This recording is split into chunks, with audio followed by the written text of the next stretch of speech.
नमस्कार, जय भोलेनाथ। मेरा नाम नितिन, ये है चाचा के फैक्ट्स, कहानियाँ सुनाता हूँ। बहुत सारे लोगों ने मुझे मैसेज किया कि नितिन चलते चलते खड़े होकर इस तरह से वीडियो बना रहे हो ना, तो कहीं बैठ कर सुनाओ आराम से, तो लगेगा परिवार का कोई सदस्य बैठ के आराम से बात कर रहा है। और चलते चलते अगर कहानी सुना रहे हो तो लगता है कि बहुत ज़्यादा थकान हो चुकी है। भाई थकान कभी कभी हो ही जाती है, सुबह से लेकर रात तक काम करते हैं और रात में आपके लिए वीडियो बनाते हैं। हाँ, समटाइम दिन में भी बन जाती है जिसके अंदर आपको कोयल की ध्वनि सुनाई देती है। आप पहली बार आए हैं तो नमस्कार, जय भोले। मैं नितिन हूँ। यहाँ से मैं फैक्ट्स, ईश्वर से जुड़े चमत्कार, रोचक पौराणिक कथाएं और तीसरी शक्ति के प्रकोप के बारे में बात करता हूँ। कहानी के माध्यम से समझाता बताता हूँ। आज की कहानी सुबोंद्र और बिपाशा की है। सुबेंद्र नहीं है, सुबोंद्र है और बिपाशा है। ये अब फिलहाल दिल्ली में सेटल है, लेकिन उससे पहले, दिल्ली से पहले ये जो समस्या इनके साथ हुई, ये उस वक्त उड़ीसा में थे। अभी इंट्रो फिर आकर शुरू करता हूँ, कहीं नहीं जाना, पूरी कहानी सुनना। जय भोले।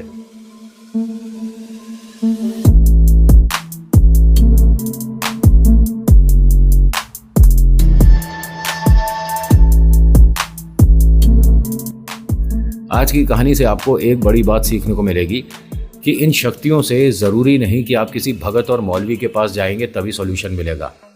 सच में आप अपने आप ही इतने सक्षम होते हो। कुछ चीज़ें आपको पढ़नी पड़ती हैं, कुछ गुरु का हल्का सा आपको सहारा चाहिए होता है जो कि आपको एक सही दिशा प्रोवाइड करा पाए।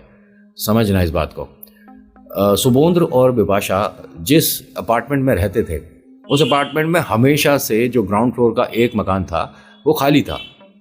ये रेंट पर थे, ठीक है, किराए पर रहते थे। अब तो दिल्ली में आ गए हैं, काफ़ी समय हो गया दिल्ली में आए ने, 13-14 साल हो गए और अब तो अपना मकान है, सब कुछ है, सब बढ़िया है। अब फैमिली भी इनकी बढ़ चुकी है, 3 बच्चे हैं। उस वक्त सबसे बड़ी समस्या क्या थी कि परिवार से और नाते रिश्तेदारों से अलग होने का जो कारण था, इनके कोई संतान नहीं थी और बहुत अजीब अजीब नाम इन्हें देने शुरू कर दिए थे। सुबोंद्र और बिपाशा दोनों एक दूसरे पर विश्वास करते थे और बस ये कहकर चल रहे थे कि ज़िंदगी में जो होगा ईश्वर की कृपा से होगा। हमारे मतलब किस्मत में होगा तो संतान है, नहीं तो अब क्या कर सकते हैं। बहुत समय बीतने के बाद इन्होंने, उड़ीसा में ही रहते थे, घर भी इन दोनों का वहीं पर था, मतलब इनके मम्मी पापा लोग, ठीक है। जब वहाँ से बहुत सारे ताने और अपमान इनके कांधों पर ज़्यादा बढ़ गए तो अपना घर परिवार छोड़ दिया। उड़ीसा में ही कहीं और एक अपार्टमेंट में आकर शिफ्ट हो गए थे। अपार्टमेंट में आने का 2 बड़ा कारण था। दोनों अच्छी जगह कंपनी में जॉब करते थे, ये सुबोंद्र भी और बिपाशा भी, ठीक है। जो बिपाशा है वो एक ऐसी कंपनी में काम करती थी जिनके ब्यूटी प्रोडक्ट्स आते हैं, ठीक है। सौंदर्य को निखारने के लिए माताओं बहनों के लिए जो मतलब उपकरण आते हैं, क्या कहते हैं उसे, मतलब क्रीम पाउडर या बहुत सारी और भी चीज़ें आती हैं, अपने को नहीं पता, जो चेहरे पे लगाते हैं एकदम ग्लो आ जाता है, क्या कहते हैं उसे, जिसमें एलोवेरा होता है। और ब्यूटी प्रोडक्ट्स मैंने बोल दिया था तो एक्सप्लेन करने का वैसे मेरे को ज़रूरत नहीं होना चाहिए था, है ना। खैर, और सुबोंद्र जो हैं वो एक IT कंपनी थी, उसमें थे। दोनों का आपको मतलब बैकग्राउंड पता चल गया ना कि कैसा था इनका। इनकी कहीं भी किसी भी तरह की कोई गलती नहीं थी। जो बिपाशा है, इनके जो पापा हैं वो लोगों की हेल्प करते थे उतारे में। इनका ये कहना है कि पूरे साल में एक बार माँ भगवती की कृपा पिता पर होती है, जिस वक्त वो किसी से बात नहीं करते हैं, और तकरीबन 22 से 23 घंटे तक, अब इन्होंने जो बताया वही एक्सप्लेन कर रहा हूँ मैं, उनकी आंखें ऐसा लगता है कि चढ़ी हुई हैं, जिसे देखकर हम कभी डर जाते हैं ना कि एकदम आंखें सफ़ेद कैसे हैं। और एक चीज़ इन्होंने कहा है कि कोई रियलिटी में इस बात का किसी तरह से सबूत दे पाऊँ पॉसिबल नहीं है मेरे पास, क्योंकि मैं पापा का उस वक्त वीडियो वगैरह नहीं बनाती थी, मैं छोटी थी। लेकिन अब ये चीज़ समझ आती है, क्योंकि पापा इनके सुबह 4 बजे से सुबह के 8 बजे तक भक्ति करते हैं, पूजा पाठ करते हैं। उसके बाद ही वो अपने विद्यालय जाते थे। वो एक बड़े कॉलेज में प्रिंसिपल, ठीक है। देखिए, शिक्षित है पूरा परिवार। इसको आप ये नहीं कह सकते कि थोड़ा मानसिक लेवल कम होता है या थोड़ा कह सकते हैं पढ़े लिखे कम लोग, ऐसा कुछ भी नहीं है। पढ़ी लिखी अच्छी खासी एजुकेटेड फैमिली है और ये मूर्ख है जो हॉर्न बजा के चला गया, ठीक है। आप उसको अवॉइड करो, मैं इधर ध्यान देखो, आपसे कह रहा हूँ इधर देखो। हाँ, मतलब देखो भी नहीं, फ़ोन उल्टा करके रख दो, लेकिन आवाज़ सुनो, ध्यान से सुनो, बीच में हों इग्नोर। भूपेंद्र और बिपाशा दोनों यहाँ पर सेटल हो चुके थे। फैमिली के नाम पर यही दोनों एक दूसरे का परिवार थे। इनका कोई बर्थडे है, कोई फंक्शन है, तो कोई नहीं आता था, परिवार से तो कोई नहीं आता था, सिर्फ ये दोनों ही आपस में बैठकर सेलिब्रेट कर लिया करते थे। जिस कंपनी में और जिस जगह ये दोनों जॉब करते हैं वहीं से कुछ लोग आ जाते हैं और थोड़ी सी गेट टुगेदर हो जाती है। होता क्या है कि बिपाशा ने कहा कि यहाँ से हम कहीं और चलते हैं और ये जगह ना अच्छी सी नहीं लगती, ये मकान जिसमें हम शिफ्ट हुए हैं इसकी वाइब्स ठीक नहीं है, अच्छी नहीं है, पता नहीं क्यों। मतलब लोग तो बहुत अच्छे हैं लेकिन यहाँ जब से हम शिफ्ट हुए हैं ना, तकरीबन 3.5-4 साल हो गए, मन अजीब सा रहता है, बेचैन सा रहता है। खिड़की दरवाजे खुले हो तब भी ऐसा लगता है कि जैसे दम घुट रहा है, हवा कम आती है, पता नहीं क्या। जैसे ही इसने बोला ना तो सुबोंद्र ने भी ये बात बोल दी कि मैं खुद ये चीज़ फील कर रहा हूँ। जब ये दोनों आए थे तो अपने हिसाब से इन्होंने जो पूजा होती है खुद कर ली थी। पैसों की व्यवस्था थोड़ी सी नाजुक थी, ठीक है, घर से आ गए थे बिना 1 रुपया लिए भी और घर से कोई मदद भी नहीं, तो अपने हिसाब से इन्होंने पूजा पाठ करी, जो कर पाए जितनी कर पाए, घर में आ गए। लेकिन बिपाशा के कहने के बाद सुबोंद्र ने भी ये कहा कि मैं भी ये सोच रहा था कि इस जगह से हमें शिफ्ट हो जाना चाहिए, मुझे भी ये मकान कुछ ठीक सा नहीं लगता। चलिए जी बात करते हैं। जो मकान मालिक था उससे बात करा तो उसने कहा कि जी आपका अभी 2 महीने का किराया मेरे पास है और मैं दे नहीं सकता क्योंकि मेरे पास अभी पैसों की व्यवस्था नहीं है, मेरे पैसे तो खर्च हो गए, या तो आप रह लो या ये पैसे भूल जाओ। अब यार ये कैसे होगा, मतलब आपने किसी चीज़ के पैसे दे रखे हैं, अब उसकी सर्विस या तो लो या भूल जाओ, तो क्यों ना 2 महीने रह लेते हैं। बिपाशा ने कहा कि चलिए ठीक है, अब क्या कर सकते हैं, मजबूरी में रहना पड़ेगा, पहले तो हम क्योंकि हमें ज़रूरत थी इसलिए रह रहे, अब जब ये फिक्स हो चुका है कि हमें ये जगह छोड़नी है तो अब ये 2 महीने बड़े मुश्किल से कटेंगे। एनीवेज दोनों एक एक दिन करके गिन रहे थे कि शायद मकान मालिक का मन बदल जाए और वो पैसे दे दे और हम चले जाएं। इन्होंने दूसरी जगह उड़ीसा में ही जहाँ पर ये रहते थे, दूसरी जगह मकान ऑलरेडी देख लिया था, उसके 100, 500, 1000, 2000 जो भी जमा करने थे वो कर भी दिए थे कि हमारी तरफ से ये पक्का है। और वो कोई अपार्टमेंट में मकान नहीं था, ठीक है, सिंगल था, जैसे होते हैं नॉर्मल अपार्टमेंट के अलावा जो होते हैं जो कि लैंड पे बनाए जाते हैं। एक एक दिन बड़ा मुश्किल से बीत रहा था। यहाँ घबराहट और परेशानी अब बढ़नी शुरू हो गई। इनके घर में इन दोनों का मतलब शुरू से ऐसा रहा है, पता नहीं इनकी अपनी सोच है कि नाखून घर के अंदर कभी नहीं काटते हैं, ये बिपाशा भी और भूपेंद्र भी। भाई हम तो नेचुरल सी बात है घर में ही, और बाहर जाकर तो हम काटते ही नहीं थे। लेकिन इन दोनों ने जो चीज़ बताई कि आपके नाखून जो आप काटते हैं आपके घर के अंदर नहीं होने चाहिए, अंदर मतलब ज़मीन पे तो नहीं गिरने चाहिए, और अंदर भी ना काटो तो ज़्यादा बेहतर है।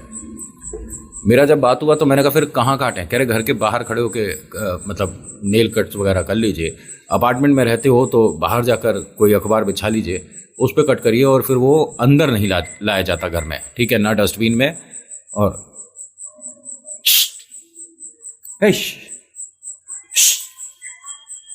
कुछ नहीं, वो डायनासोर आ गया था। आगे सुनो, इन दोनों ने जो बताया वो मैं आपके साथ, आ रहा है आपको, आवाज़ आ रहा है, मैं कोई एडिट वगैरह नहीं करता, आपको तो हवा की आवाज़ भी आ रही होगी, बहुत तेज शां शां हवा चल रही है, बहुत शानदार, ये पत्तों से पता पड़ रहा होगा। होता क्या है कि बिपाशा और भूपेंद्र कभी भी घर के अंदर नेल्स वगैरह नहीं काटते थे।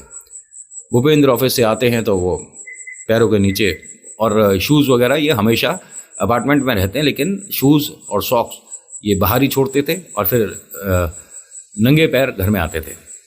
1 बार हो गया, 2 बार हो गया, बिपाशा से कहा था, मतलब कई बार बोला है कि देखिए यहाँ डोरमेट वगैरह होना चाहिए, घर में आते के साथ ये जो तुमने नाखून काटे हैं ना, मतलब ये पैर में लगते हैं।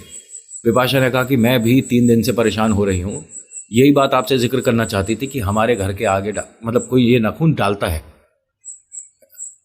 मतलब ये हमारे घर में ये तुमने नहीं काटे। उसने कहा मेरे नहीं है ये, मैं 3 दिन से रोज़ सफाई कर रही हूँ, जब भी मैं आती हूँ ऑफिस से, आपके ऑफिस आने मतलब घर आने से पहले मैं आती हूँ, और ये हमेशा मतलब नेल पेंट जो लगा होता है ना वो नया होता है। भाई ये ब्यूटी प्रोडक्ट्स की कंपनी में काम कर रही है तो इसे छू के ही आइडिया हो जाता है। करीब जैसे 10-5 मिनट पहले ही किसी ने नेल पेंट लगाया है, और अगर कोई अपने घर से भेज भी रहा है या किसी ने 1 दिन टोटका कर भी दिया तो उसके पास कितने नाखून होंगे भाई, हर दिन। 3 दिन हो गए लगातार हमारे घर के आगे कोई इस तरह से नाखून डाल कर जाता है। अब ये हस्बैंड वाइफ ना यहाँ पर कंफ्यूज भी थे और चलो कोई बात नहीं, हमें यहाँ पर रहने ही कितने दिन है, ऐसा करके छोड़ दिया बात। खाना वगैरह खाया, उसके बाद ये थोड़ा सा वॉक पर चले गए। वॉक करके वापस आए, दरवाज़ा खोला तो फिर से पढ़े। अब ये बात ना थोड़ी सी इरिटेट कर रही थी कि ये बेवकूफ़ी है, जो भी कर रहा है ना, इसे एक बार डांटना ज़रूरी है। ये क्या चीज़ है समझ नहीं आ रहा, क्यों कर रहा है कोई। तो इसमें मतलब बिपाशा को तो ये चीज़ क्लियर हो गई थी पहले दूसरे दिन ही कि ये कोई अपने घर से कोई बला है जो छोड़ रहा है, कोई अपना उतारा हमारे घर पर डाल रहा है। मतलब कोई भूत प्रेत किसी के घर पर कोई समस्या है और वो किसी से पूछ कर ये सारी हरकतें करके हमारे घर पर डाल रहा है। इस तरह का बिपाशा को डे 1 से ये चीज़ पता था। ये डिनर वगैरह करके आए, उसके बाद जैसे ही दरवाज़ा खोला तो फिर से ये चीज़ें यहाँ पर पड़ी थी। अब यहाँ ना ये चीज़ इरिटेट कर रही थी इन्हें कि हर दिन हमसे कोई ज़्यादा ही परेशान हो रहा है। शायद हम दोनों किसी को इस अपार्टमेंट में खल रहे हैं। नीचे आते हैं डायरेक्ट और सिक्योरिटी गार्ड से पूछते हैं। वो मना कर देता है कि नहीं जी, यहाँ से कोई नया व्यक्ति तो नहीं आया। अब सिर्फ जो मकान थे ना यहाँ पर, बहुत ज़्यादा 10 माला 12 माला वाला मंजिल नहीं था। 5 फ्लैट इधर थे, 5 इधर थे, मैक्सिमम 10 थे और एक नीचे का खाली था। तो इन दोनों ने कहा कि सिर्फ 8 फैमिली बची हैं। मतलब एक तो ये लोग खुद ही हैं जो इस अपार्टमेंट में रहते हैं, बाकी आसपास के जो अपार्टमेंट हैं वो कोई 10 मंजिल था, कोई ज़्यादा बड़ा था। हर किसी के घर पर जाकर उनका ना व्यवहार चेक करना ही पड़ेगा। विपाशा ने कहा कि आपको ज़रूरत नहीं है, ये चीज़ मैं कर लूँगी, मुझे आती है। सुबोंद्र ने कहा कि देखो ये भूत प्रेत आत्मा, मैं इन पर बहुत ज़्यादा बिलीव नहीं करता, लेकिन ये टोने टोटके होते हैं, इतना तो मुझे पता है। ऐसा तो नहीं कि हम पर कोई ऐसा व्यक्ति कर रहा हो जिसी की वजह से हम संतान सुख नहीं प्राप्त कर रहे। उसने कहा अगर ऐसा होता तो यहाँ पर आने के बाद होता ना। हम तो काफ़ी समय से उड़ीसा में अपने घर पर भी रह रहे थे, वहाँ भी हमारे को वो खुशियाँ नहीं मिली जिसकी वजह से हमने घर छोड़ा। अब सुबोंद्र ने कहा कि लेकिन मुझे तुम्हारे लिए डर लग रहा है, तुम हर घर जाकर कैसे क्या। उसने कहा सिर्फ मुझे पानी पीना है। उनके घर का किसी का भी जैसे मेरे को पता लगाना है, किसी के घर से पानी पीना है, किसी के घर से मिट्टी चाहिए, किसी के घर से कोई चीज़, और बस मैं पता लगा लूँगी। ये बात ना सुनकर मुझे भी बड़ा अजीब लगा कि आप क्या वास्तव में पता लगा सकती हो। उसने कहा हाँ, अगर किसी के घर में कोई नेगेटिविटी है या घर किसी ने बांध रखा है या किसी व्यक्ति पर कोई प्रेत है, तो मैं उसके घर के किसी भी सामान से, किसी से भी, चाहे उसने टच किया हो ना किया हो, उसके घर की मिट्टी को भी सूंघ कर बता दूंगी कि हाँ इस घर में कुछ है। उसका उतारा नहीं कर सकती मैं, इन्होंने साफ कहा, उतारा नहीं करूंगी, लेकिन मैं बता दूंगी कि नेगेटिविटी है। अब सुबोंद्र ने कहा कि ठीक है, लेकिन मुझे मतलब एक विश्वास दिलाओ, मुझसे प्रॉमिस करो कि तुम उसके लिए कुछ करोगी नहीं, कुछ पढ़ोगी नहीं। तो इसने कहा कि मैं वो वापस भेज दूंगी, और बड़े कॉन्फिडेंट होके बोल रही थी कि जो भी हमारे घर पर कर रहा है, जो चीज़ कर रहा है, मैं वापस भेज दूंगी। क्योंकि 4 दिन हो गए उसे लगातार हमारे घर पर ये नाखून भेजते हुए, जिनमें से शुरुआत में उसने कुछ कबूतर के पंख और एक कटा कपड़ा भी भेजा था। हमारे घर के दरवाजे से ही अंदर उसने डाला था। मैंने आपसे जिक्र नहीं करा, लेकिन अब जब मेरे परिवार पर बात आएगी तो मैं वो चीज़ वापस भेजूंगी। सुबोंद्र ने इसके दोनों हाथ पकड़े और कहा कि प्रॉमिस करो कि ये सब कुछ नहीं करोगी। विपाशा ने कहा कि आप समझ नहीं रहे हो, अपने घर की टेंशन, अपने घर की बला कोई हम दोनों के ऊपर छोड़ रहा है, और आप कहते हो कि मैं उसका कोई रिप्लाई ना करूं। उसने कहा क्या ज़रूरत है, हम यहाँ से जा रहे हैं ना, बस 2 महीने में चले जाएंगे, 10 दिन बीत गए बस, और थोड़ा समय। उसने कहा अच्छा मैं पता तो कर सकती हूँ या ये भी नहीं करूँ। उसने कहा ठीक है तुम पता करो। सुबोंद्र ने कहा पता करो, लेकिन करना कुछ नहीं। विपाशा ने डायरेक्ट घर पर आते ही अपने डैडी को कॉल किया कि पापा हमारे घर पर इस तरह से कोई कुछ कर रहा है। तो पापा ने कहा कि ठीक है, आज मैं पूजा में बैठूंगा, मैं बता दूंगा। उन्होंने कहा नहीं नहीं, आप मत बताइएगा, इतना तो मैं आपकी बेटी होने के नाते से जानती हूँ कि कौन कर रहा है या उस घर पर कुछ है, पता लगा लूँ। इनके पिता ने कहा कि बेटा लेकिन तुझे उतारे वगैरह आते नहीं है, तुम दोनों वहाँ अकेले हो, चीज़ों की ज़रूरत पड़ेगी, तुझे सब कुछ अच्छे से नहीं आता। उसने कहा पापा मैं बस आपसे हेल्प एक छोटी सी चाहती हूँ। देखिए आप और सुबोंद्र के फैमिली हम दोनों से गुस्सा हो, लेकिन ये प्रॉब्लम थोड़ी सी अलग है। उन्होंने कहा बेटा हम गुस्सा नहीं है, बस कुछ कंडीशन ऐसी हो गई थी, घर में जॉइंट फैमिली थी, बड़ा परिवार था, उन सब की बातों का जवाब मैं और तेरी मम्मी नहीं दे पाए। चलिए कोई बात नहीं पापा, लेकिन मैं आपको बस ये अपनी तरफ से बताना चाहती थी। पापा ने कहा पता करने के बाद उनका बस मुझे तुम नाम बताना, मैं पता करूंगा कि उन्हें आपसे दोनों से परेशानी क्या है। विपाशा ने कहा कि ठीक है चलिए। अब सुबोंद्र तो अपना सुबह ऑफिस चले गए, लेकिन विपाशा ने उस दिन की छुट्टी ले ली। सबसे पहले घर गई है और सबसे पहले घर से जिससे इसने पानी लिया, मतलब उसके घर के सामने इसने थोड़ा नाटक किया, मुझे खांसी आ रही है बहुत ज़्यादा, तो उनके घर में आवाज़ गई, उन्होंने डोर खोला। अच्छा आप विपाशा आपको पानी का ज़रूरत है क्या? उन्होंने कहा जी। अगर पानी पिया इसने एक घूंट और उसके बाद कहती कि बस थैंक यू, मैं ठीक हूँ। इसको हल्का सा यहाँ पर लगा कि यही घर है, तो अब मुझे बाकी घर चेक करने की ज़रूरत नहीं है। ये अपने घर पर वापस आ गई। जैसे ही आई तो दरवाज़ा खोल कर देखती है तो फिर से नाखून पड़े हैं, और इस बार कुछ और चीज़ें भी पड़ी थी और ज़्यादा थी। एक कागज़ में लिपटा हुआ कुछ सामान था। इसने जब खोला, इसके पापा का तभी फ़ोन आया कि बेटा आज मैं पूजा में बैठा था, कोई ऐसा मकान है जो तुम्हारा दरवाज़ा खुलते ही सबसे पहले दिखता है। पापा लेकिन मैं जिस घर से अभी पानी पी कर आई हूँ, मुझे डाउट उस मकान पे हुआ है। उन्होंने कहा बेटा तूने बहुत दिन से गद्दी पर नहीं बैठी है, उतारे नहीं देखे हैं, बहुत बहुत समय से तूने जो मैं मंत्र पढ़ता था और तुम पीछे बच्चे सो रहे होते थे वो सब नहीं सुने हैं, तो हो सकता है कि तेरी वो शक्तियाँ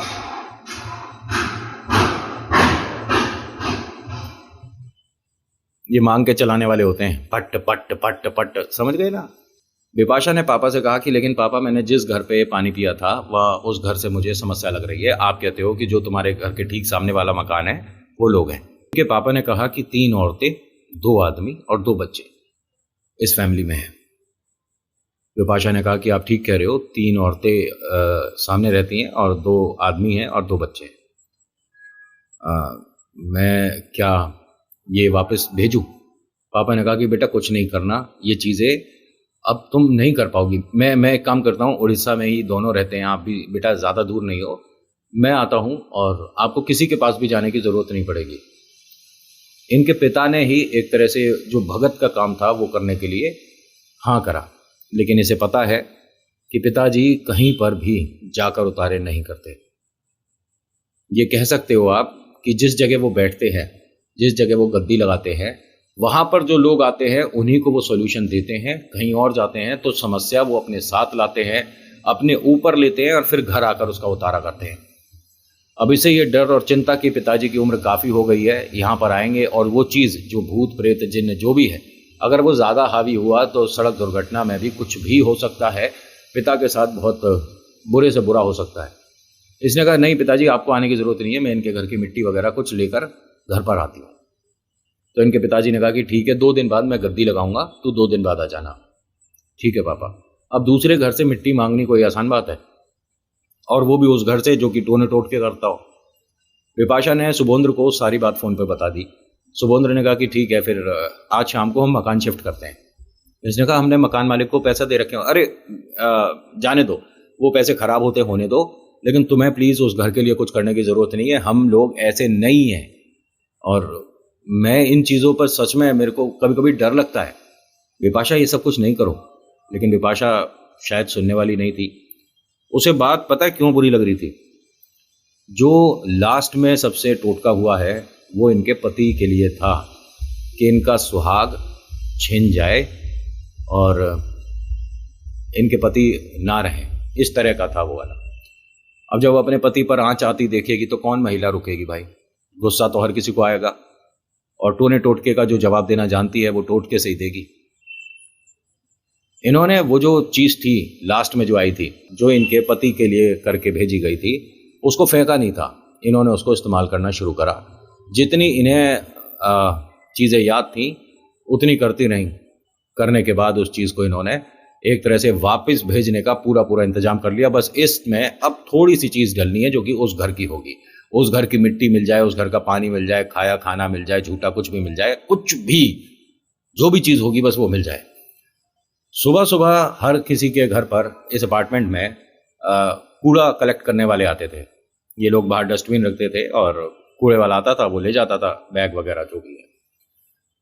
रात में सुबोंद्र आए, विपाशा को सारी बातें बताई, ऑफिस में जो हुआ जैसा था। फिर विपाशा ने भी अपनी बातें बताई, छुपाया कुछ नहीं। सुबोंद्र को डर लग रहा है कि तुमने वो सारी चीज़ें करके कहाँ रखी है। उन्होंने कहा आप निश्चिंत रहो, आप डरो नहीं ना, मैं हूँ घर में, और कोई बात अगर हाथ से निकल जाएगी तो पिताजी से सारी बात हो गई है। लेकिन तुमने अंकल को क्यों शामिल कर दिया इस चीज़ में, उनके साथ कोई प्रॉब्लम नहीं होनी चाहिए। उसने कहा कुछ नहीं होगा, पापा से आप रिलैक्स रहिए, वो यहाँ पर होते तो मैं बात बोलती, मैं उनके घर पर मतलब अपने घर पर वहाँ कुछ नहीं लेकर जा रही। सुबह सुबह बस उनके घर का जो कूड़ा निकलेगा उसमें से कुछ चीज़ें चाहिए। इंतज़ार कर रहे थे, जो की होल है उसमें से झांक झांक कर देख रही थी कि दरवाज़ा खोले, कूड़ा रखे हैं, सब लोगों ने रख दिया है। भाई साहब उन्होंने बाहर कुछ रखा ही नहीं। दरवाज़ा उसने नॉक करा कूड़े वाले ने कि आपका कूड़ा रह गया है। अब इन्होंने जो पैकेट दिया, पॉलीथीन दिया, जो भी पिन्नी वगैरह, वो उसके हाथों में ही दे दिया। अब इससे कैसे ले। अब ये आदमी चल दिया। विपाशा ने कहा सुबोंद्र आपको जाना है और उनका जो बैग है उसमें से कुछ भी लेना है, कैसे भी लेना है, और मैं वो चीज़ तैयार कर चुकी हूँ वरना सब बेकार हो जाएगा। सुबोंद्र ने कहा कि मेरे को इस चीज़ में डर लगता है, ठीक है आप रुकिए मैं जाती हूँ। जैसे ही वो चलने लगी तो सुबोंद्र ने कहा आप रुको, मैं जाता हूँ। अब इसने वो ना सीढ़ियों से ही आता जाता था लड़का। अब ये गया और सुबोंद्र क्या कहता है कि अरे हमारा जो पैकेट दिया था ना हमने, उसमें गलती से मेरे कुछ फाइल के ज़रूरी कागज़ वगैरह भी चले गए, वो पैकेट देना। तो इनके घर का जो पैकेट था वो देने लगा कि लीजिए साहब। उसने कहा नहीं नहीं ये नहीं है मेरा, ये वाला है। उसने कहा नहीं नहीं यहाँ मैंने ध्यान है अच्छे से, ये वाला आपका था। उसने कहा नहीं भाई मेरा ये था। सर आप एक मिनट, उसने वो जो कूड़े वाले पैकेट था नीचे रख दिया कि आप खुद देख लो, लेकिन ग्लव्स वगैरह तो कुछ पहन लो। उन्होंने कहा नहीं नहीं ग्लव्स की ज़रूरत नहीं है। उन्होंने उसमें से एक कैसा भी कागज़ था वो निकाल लिया। हाँ हाँ ये चाहिए था, ये उस घर का था, बस आपको यही चाहिए था। हाँ हाँ बस देखो किस्मत कितनी अच्छी रही कि ऊपर ही ऊपर था, अंदर कूड़े में ज़्यादा हाथ नहीं डालना पड़ा। चलो थैंक यू मेरे भाई। उसने पैसे निकाल कर दिए। इसकी ज़रूरत नहीं है सर, आपको चाहिए था आपको मिल गया। नहीं नहीं फिर भी रख लो, किसी को बताना नहीं कि मैंने ऐसे कूड़े में हाथ डाल दिया था। नहीं नहीं मैं किसी को नहीं कहूँगा। ठीक है सर गुड मॉर्निंग, मैं चलता हूँ। हाँ चलो बाय। अब सुबोंद्र वो कागज़ लेकर विपाशा के पास आए। उन्होंने कहा कि ठीक है आप बस इसे टेबल पर रख दीजिए और इसके ऊपर कोई भी भारी सामान रख दीजिए, ये उड़े नहीं। आप अपना ऑफिस चले जाइए। ठीक है मैं नहा लेता हूँ। हाँ आप नहाने के बाद, सॉरी मैं आज मतलब गैस ऑन नहीं कर सकती, रसोई में कुछ भी नहीं बनेगा जब तक मैं ये कर रही हूँ।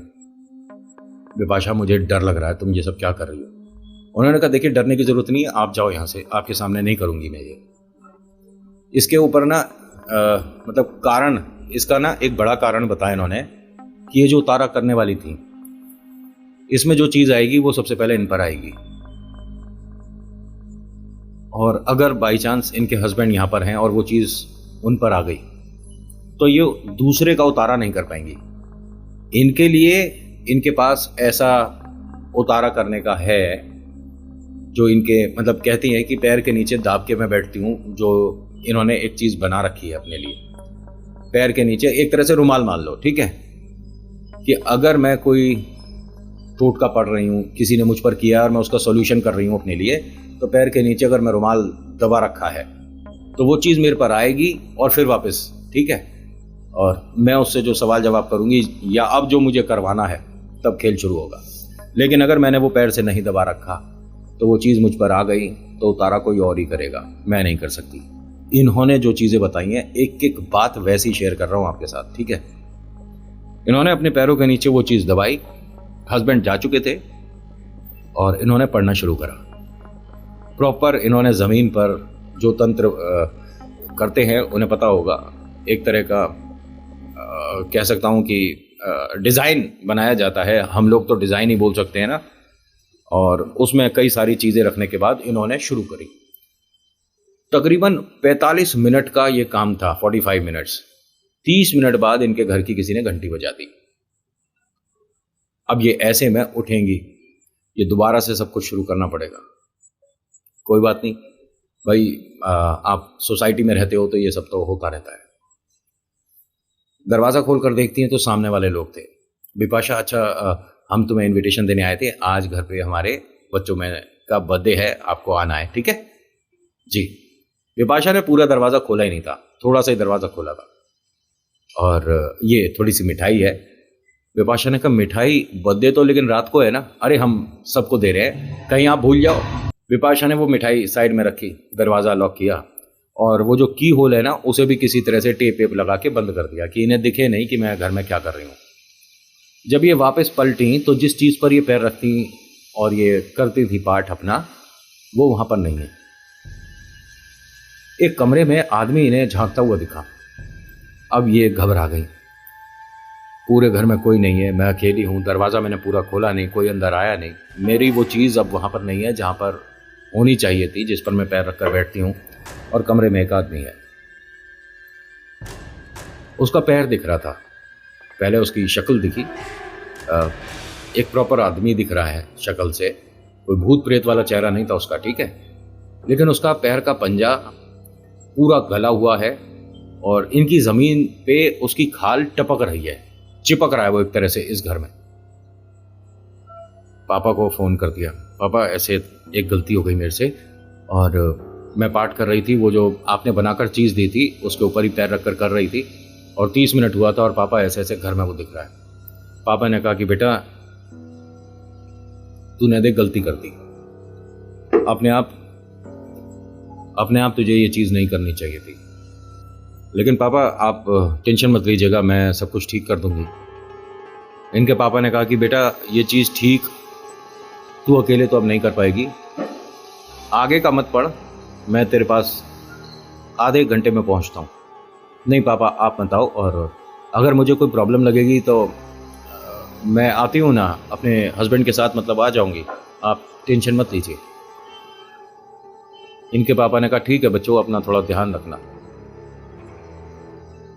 क्या हुआ आगे पता पड़ेगा नेक्स्ट पार्ट में। अब कहोगे कि नेक्स्ट पार्ट के लिए तूने मना किया था, अपनी बात पे नहीं रुकता। देखो भैया ऐसा है, मुझे नेक्स्ट पार्ट इसलिए लाना पड़ रहा है कि जितने लोगों ने कहा है ना कि सिंगल पार्ट में कहानी सुनाया करो, उससे कई गुना ज़्यादा लोगों के मेरे पास कमेंट मैसेज डीएम आ चुके हैं कि नितिन आप कहानी 2 पार्ट में ही सुनाओ, 3rd पे मत जाओ, लेकिन 2 भाग में सुनाओ, क्योंकि बहुत सारे ऐसे हमने यूट्यूब चैनल देखे हैं जो सिंगल पूरी कहानी सुना देते हैं एक ही बार में, लेकिन आपका एक अलग स्टाइल बन गया है, तो क्यों ना मैं भी थोड़ा मतलब स्टाइल में रहूं और अपनी एक अलग पहचान बनाऊं, जिससे आपको दूसरी कहानी में इंटरेस्ट क्रिएट हो और पहली का सस्पेंस, एक सरप्राइज आप लोगों के लिए थोड़ा मतलब रहे ना कि अच्छा नेक्स्ट पार्ट में क्या होने वाला है, ऐसा कुछ मैं करूं। मतलब ये मेरे पास मैसेज है, ऐसा नहीं है कि मैंने अपने मन से कर दिया। 2 भाग में लोगों के बहुत मैसेज हैं, तो मैं कोशिश करूंगा कि फर्स्ट पार्ट मतलब एक ही में हो, और मैं कोशिश करूंगा कि अगर 2 पार्ट में आ रही है तो आराम से धीरे धीरे थोड़ा सा बीच में मस्ती लेते हुए कहानी सुनाऊं। यहाँ दूध का दूध और पानी का पानी हो जाएगा। आज आप सब कमेंट करके मुझे ये बात ज़रूर बताओगे कि नितिन 2 पार्ट विद मस्ती या single part cut to cut कहानी, ये आपके ऊपर डिपेंड करता है। So thank you so much for watching. मेरा नाम नितिन, मुलाकात करूंगा एक अगली वीडियो में। हर हर महादेव, जय भोलेनाथ, धन्यवाद।